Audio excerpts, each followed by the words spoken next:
Guys, just from Knockout Print Shop. I don't know what's up with my jazz hands. Anyways, today I have for you a video on how Matt and I meal plan. So I'm gonna go over the process as best I can, sometimes it's hard to do these things, recreate them when you're not doing them live, but there will be no fun in watching Matt and I talk this whole thing through. It takes like an hour. Okay, so basically what Matt and I do, up until recently when I made him print out one of our old inserts. We don't sell inserts anymore, so I know it sucks. We were trying to figure out a way to do it again the other day, and it's just not going to work for us at this point. Our next step is to try to outsource printing and see if we can get that done, but we don't make these. But there's a lot of great people out there that make inserts, guys. Marquita with Fancy Plans, and Cloth and Paper, I think, has a meal insert. There's a lot of great options. So even though we don't sell these, you'll be able to find something that works for you.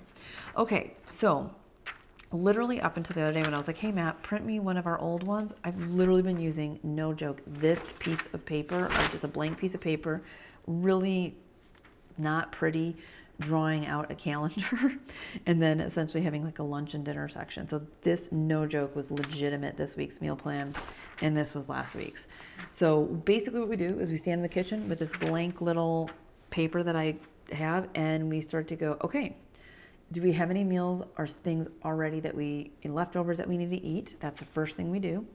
And then we kind of look through the fridge and look through the pantry and go, okay, is there veggies we need to make sure we use up before they go bad? Is there, things that we need to use up, that kind of stuff. And we have a very small, what am I talking about? Like variety, I guess, of foods that we use to cook with. So there's not that much to check in and be like, do we need to use things up? Mostly it's anything perishable like vegetables and, sauces or things like that. That we're like, okay, we need to use those.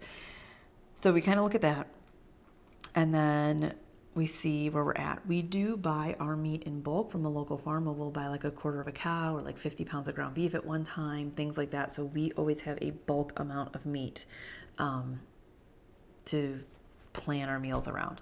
Okay, so that's what we do first. And then typically what we do is we eat literally the same breakfast almost every day. You can see on this sheet here, I have eggs, eggs, eggs, eggs, eggs. Sometimes we'll have sausage. We ran out of sausage this week. The farm that we got it from wasn't at the farmer's market, so we were sans sausage for as many days as we usually like. I did make sourdough tortillas, so a few days we had breakfast burritos. So, but basically breakfast is the same as eggs. Now what we used to do before we had our own laying hens is we knew every single day we had 6 eggs for breakfast, 3 each, scrambled eggs. So we knew, okay, how many do we have left in the fridge? We need 6 a day times 7 days minus what we already have. How many dozen do we have to buy? So breakfast was pretty easy. It was breakfast, get some sausage, make sure we have enough cheese, and that was it. That was, if I can say anything about meal planning, I know people like variety, but if you can simplify things, you will be way more consistent because it's easier to plan. So breakfast is fairly easy, and that's why I pretty much, you could see here, I put eggs and then a line. So I kind of like took that off this crappy sheet. The next thing we do, and we grocery shop on Saturday. So I like our planning week to start that day because we'll grocery shop, and that's the start of our first like new set of like lunch and dinner. So you can see even here I did Saturday through Friday. Okay, so we kind of go through and go, well, what do we want to have? We'll come up with some ideas, and there's times, I think this isn't a good particular example, but there's times I'll be like, oh shoot, and we'll start scratching this out, move this around. This page usually gets pretty messy a lot of times when we start to think, oh, well, no, we need leftovers this day, blah, blah, blah. So typically what we do, we knew we had buns left that we needed to use. So we're like, okay, let's do burgers. That's an easy, fast lunch. So we put burgers down here. One day was with a salad. One day was with like potato fries we make.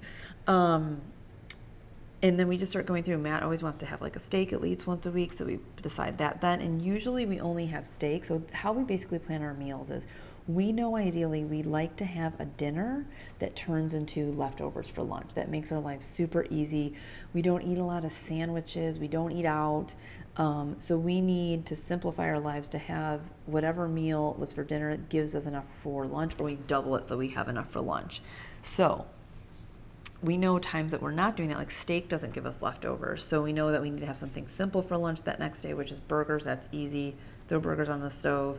and that's super easy. So we always have steak on a day where we have something for lunch that doesn't involve a lot of cooking, especially during the week when we're working. We don't like to stop and go through cooking a full-on meal because, again, we don't like eat sandwiches and stuff.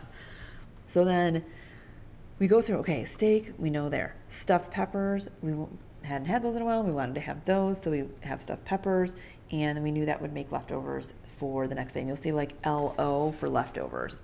So this is, again, you can see the same concept here. Stuffed peppers turns into leftovers.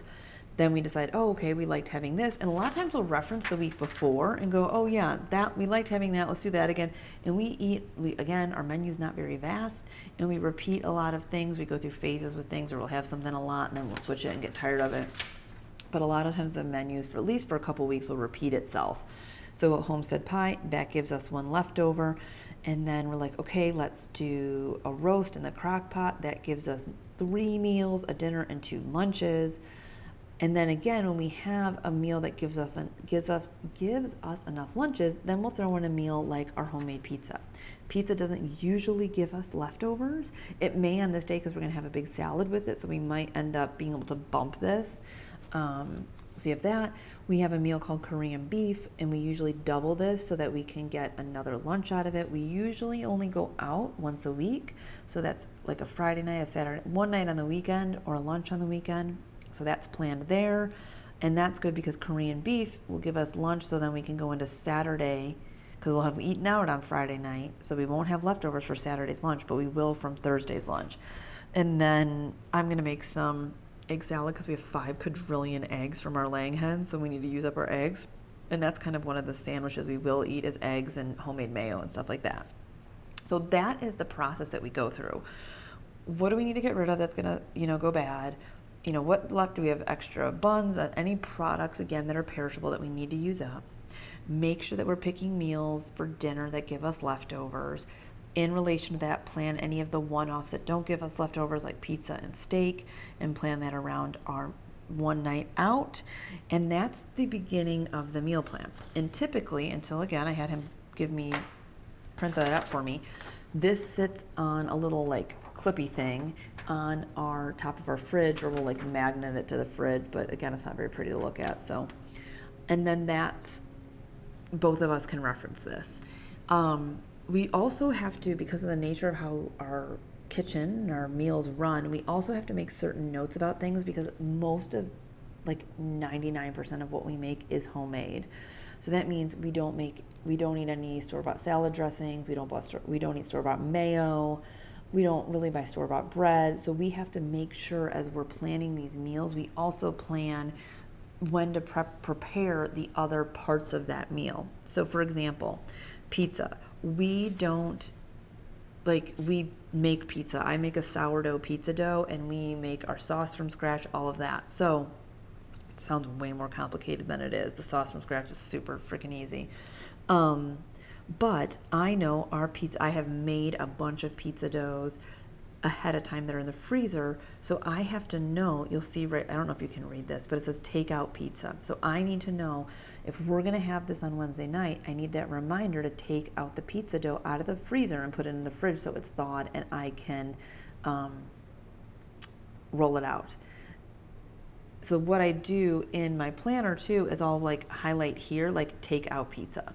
So I know. The other thing we do is we have an Alexa, like the dot thing, and I will say the day we're sitting there making this meal plan Saturday, once we get this all down, we'll say, Alexa, remind me on Tuesday at 5 p.m. to take pizza out. And we go and tell her to remind us on all these things, because even though it's in the planner, it's on this sheet hanging in the fridge. Sometimes hearing that Alexa thing going off definitely helps you not to forget to do this prep stuff. Another example, if you're doing a crock pot meal, well, it doesn't just magically happen. So we have to make a note in the morning, crock pot the roast. And then that's on here.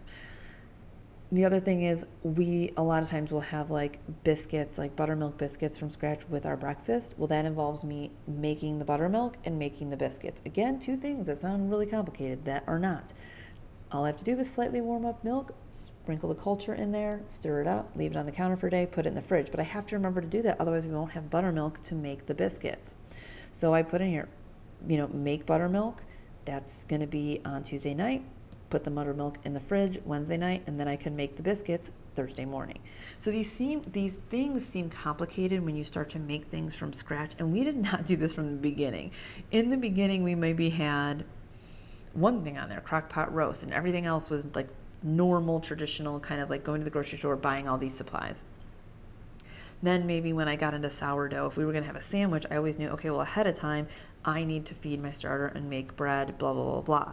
Then it's like, okay, well, I want to have mayo. Well, you know, so this is like years in the making, guys. Like, we were not good at this day one. If you're just starting to meal plan, probably going through all this homemade work is going to be way too daunting, unless you're already like a kick butt cook and you know how to do this stuff.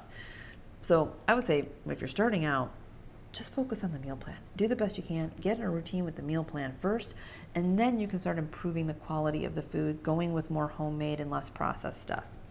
So my point is, if you do have a goal of menu planning along with making more stuff from scratch and traditional foods, sourdoughs, making your own dressings, making your own buttermilk, making your own yogurts, breads, things like that, that having a system where you get all of the meals out and then kind of reverse engineering, okay, well, I need to do these other tasks to make sure this part of the meal is ready by the time we're going to eat it.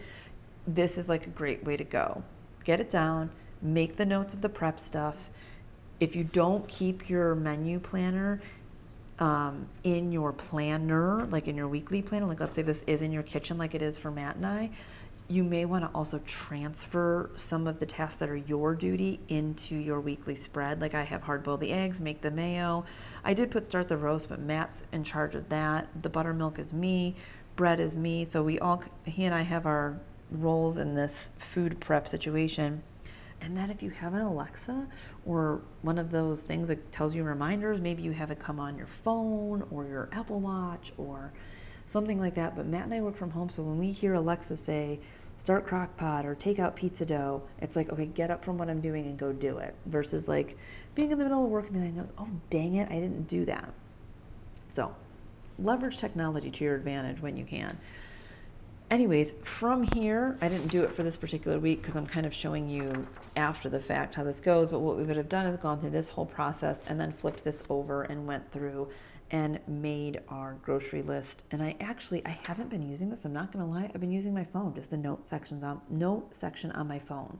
But now that Matt printed a few of these for me, I may use this week.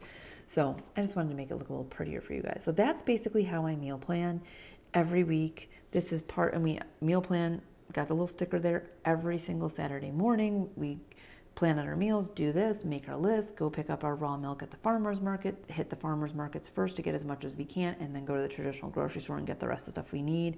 And that is our process. This stays on the fridge. Used to be this ugly version. Now we're gonna have this prettier version. I do want to get like a magnet board kind of version. So I think that might be cool to have like a calendar, menu, whiteboard, magnet board type of thing. But I haven't decided on that yet. In lieu of that, paper always works.